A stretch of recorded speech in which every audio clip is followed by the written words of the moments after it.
I'm just talking about put the structure back in place that belong on Earth for Earth to run the way Earth is supposed to run, and we have heaven on Earth at that time. Or regions, you would probably call it regions. Nation is a term used in the English language to impose admiralty. So there's Eurasia was broke up into 4 sections. What we call the motherland was broke up into 4 sections, and the Americas was broke up into 4 sections. Each section had a matriarch that governed over that area, and it's really to allocate the resources equitably across the land to make sure everybody have food, clothing, shelter. And those sections had their matriarchs, and then they all had one they elect to sit as the big mama. This is going to automatically happen by nature. And the women who are partakers of it, as the energies from the sun continue to shoot these flares down here, they're going to start becoming aware of their rank and position in the area that they can manage resources for. Because when we talk about the royal families of the earth, our job is to take care of the people. That's why they call us shepherds. And the women are the compassionate energy of love that allows mothers to oversee children without losing her shit. That's the same energy we're trying to usher back into the collective of the human family. That's feminism. That's not matriarchy. Feminism is the counter to, it's the tail side of the patriarchal coin to usurp the rightful place of women in the society. Feminism and matriarchy clash. They're not compatible. This is why you see a lot of sisters that joined the feminist movement. They left in disgust because it wasn't the matriarchal structure of the tribes. The men in the tribal structure of matriarchy are required to do men shit. In the feminist movement, the men are required to pretend to be women. Because on the patriarchal side of the coin, the patriarchs, all of them are boy lovers. They still Romans, still at the end of the day. So they want to usurp the matriarchy with the feminist movement, and people ain't even paid attention to half of the original feminists was drag queens. Teaching that doctrine to the women as if it's the doctrine of the matriarchy in order to confuse the genetic memory of the people. We know that the women can manage the household and that the men hold a specific function, but if the men is being systematically blocked from carrying a portion, then it makes it an off-balance system. And this is about how the feminists was able to undermine the rise of the matriarchs. But what he's talking about is total feminism. What you said right quick, because you said something that was that's real important to understand.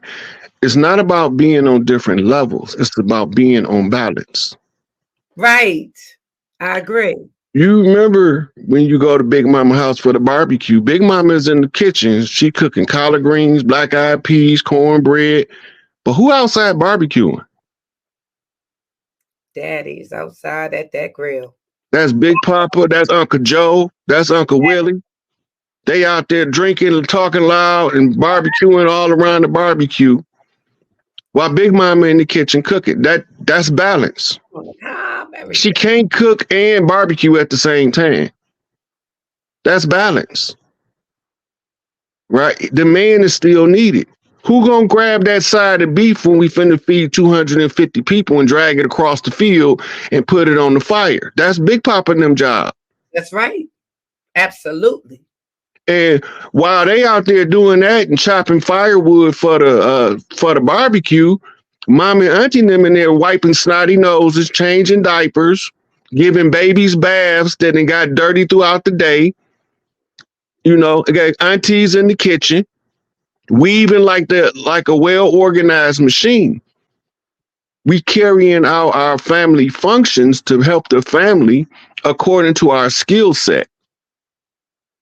So we learn to be trained in the area where we can best support the structure of the family as being functional. We have to remember, they put it on the record already that one of their prime tools of oppression was to break up our family structure because we was too strong. Mm-hmm. And this was the tribes doing this. This is how we lived. Everybody had something that your skill set made you qualified, you the most qualified, you obligated to fulfill the function. That's why I'm right here doing this conversation right now. Not because I want to, because I hate social media with a passion. I don't care what I hate. My people come first. I can get over it. I can live through the struggle. I'm built for this shit. Mm-hmm. You know, I can get punched in the face, but I'm going to punch back. Okay. Right? I don't mind it. It's the problem don't come in from the enemy because I can whoop their ass. The problem come in is from the friendly fire. The ones that's supposed to be supporting our return to the land and reclaiming our shit, but they got confused as to their own self-identity and think they from somewhere else. A fictitious place that don't exist.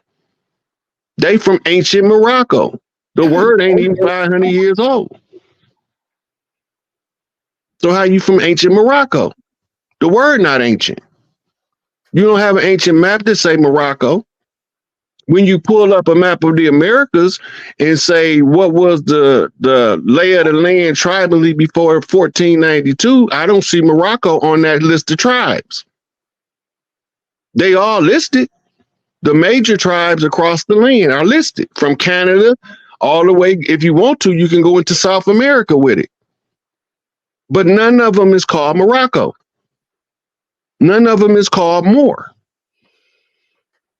They got names like Choctaw, Chickasaw, right? The terms that we got from the oppressors, like the Mohawk, the Tomahawk, them weren't original names. Them was exonyms, right? But we used the name because we was in a transition across the land. So we didn't care what they called us as long as we got to the Gullah War. We didn't know that they was genociding us on paper with these terms and replacing us with foreigners to pretend to be us. Okay. Right? So they disassociate us with the slave narrative, which was strictly for educational purposes only. It was created in Notre Dame University, and the slave ship proves it as the blueprint for where the narrative was drawn up. It was all under the directive of the French.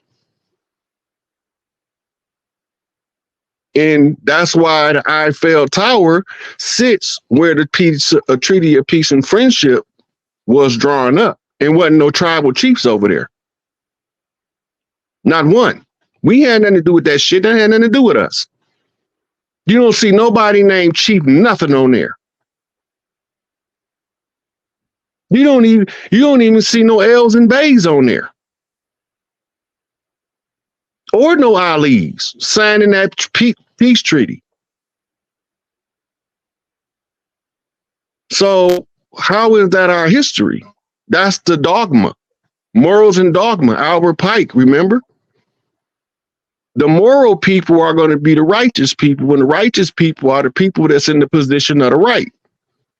Even if you call them civilly mortis, meaning they dead by the law, we only dead to the Admiralty jurisdiction that claim we crashed our landmass into their ship, the good ship Plymouth. Y'all, they switched the name in the history books and called it Mayflower now.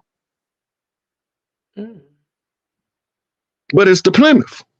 And Malcolm said we didn't land on Plymouth Rock. Plymouth Rock landed on us. So when Lois and Clark is doing a survey, They trying to determine the extent of the wreckage from us crashing our landmass into their ship. So we all presumed dead and lost at sea. So they call us black. But it's also significant reference to those stealthy priests that wore the color commonly associated with the term. The Black Wolf Clan, the Black Eagle Clan, the Black Hawk Clan, the Blackfoot Clan, right? The Black Cougar Clan, which we know today is the Black Panther Clan. All these different clans are the clans that's